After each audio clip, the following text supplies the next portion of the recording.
I'm going to explain this one time and one time only because I've been thinking about it a lot and I've realized everyone's getting the wrong information. Because if you're watching the news and you're listening to this whole deal with Trump and him taking Venezuela and threatening Greenland and Canada, and you don't know what's going on and, oh, he's crazy and he's lost his mind. I've realized most people have no idea what's going on. So let me lay this out.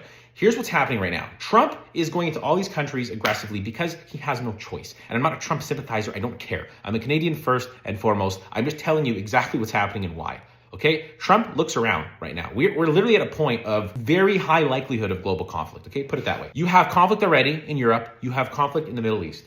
You have now things shaking up in South America and in the Americas. And you have threatened conflict in Asia with China threatening to take Taiwan, which would trigger a massive global incident. If that massive global incident happens, if we go into a World War III scenario and the line gets drawn and you have China, Russia, all of this on this side, and you have NATO, the Americas on this side. And even that's getting very blurry. And I'll explain why this is part of the problem. But let's just say that happens. Let's just say the US is on their own. China gets the influence of everybody. They find a way to turn everybody against the United States, which is exactly what they're doing. Trump has to look around and say, what is our best chance of survival? So they need a few things. A, they need security. They need to make sure there's nobody close to them that can touch them. Well, Venezuela, having Chinese influence, Chinese military equipment, and Chinese missiles, and being that it has a coast that can dock Chinese ships, it's a problem. So he fixed the problem. Now, Greenland is the most northern country that borders essentially this buffer zone that would protect the United States from anything coming in through the north, along with the Canadian Arctic. And if that country is friendly with China or indifferent and has no military and has no way to protect itself,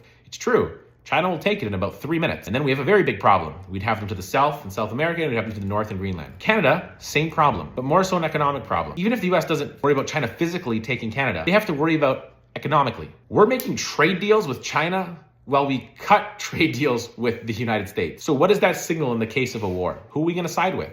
I don't know. If I was Trump, I wouldn't know, honestly.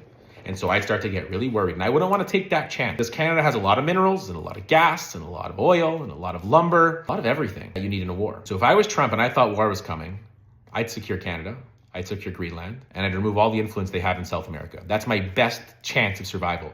Because for decades, the United States and NATO left Chinese influence unchecked. They let them just go all over the world, take whatever they wanted. And the only way to undo that now, there's no time for carrot. And the stick is smash and grab. And that's what he's doing. Is he crazy? No, he's doing his job. And his job is what is best for the American people. And right now, the biggest threat to the American people is a global conflict involving China. And so he needs to do everything he can to secure his country against that. And that's exactly what he's doing. It's not what's best for Canada, and it's not what's best for NATO, and it's definitely not what's best for Europe. It's what's best for the American people. He's doing his job, and I can respect that.